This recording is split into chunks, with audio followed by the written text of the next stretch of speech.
সিলেট নগরীর বন্দর বাজারের লালবাজারে বিক্রির জন্য আনা হয় ১০০ কেজির বাঘাইড়। আজ সকাল ৯টায় কেটে কেজি দরে বিক্রি হয়েছে। প্রতি কেজির মূল্য ১৫০০ থেকে ২০০০ টাকা।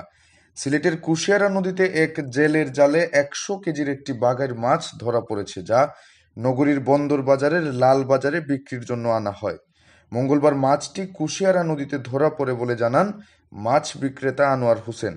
তিনি বলেন, কুশিয়ারা নদীতে জেলের জালে এ মাছটি ধরা পড়েছিল।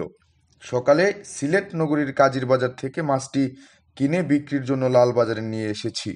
আনোয়ার আরও জানান, বুধবার সকাল ১০টায় মাছটি কেটে কেজি দরে বিক্রি করা হচ্ছে, কারণ এত বড় মাছ কেউ পুরোটা কিনবে না। প্রতি কেজির মূল্য ১৫০০ থেকে ২০০০ টাকা। তবে জেলেদের কাছ থেকে কত টাকায় মাছটি কিনেছেন তা জানাতে চায়নি এই মাছ বিক্রেতা।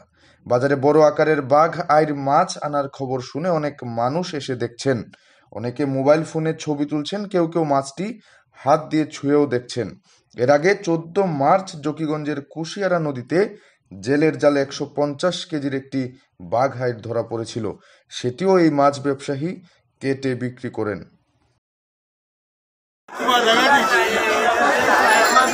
মাছ ধরছে আপনার কুশিয়ারা নদী। আমি আগামীকাল সকাল ১০টার সময় মাছ কেজি হিসাবে খাটিয়া বেছি।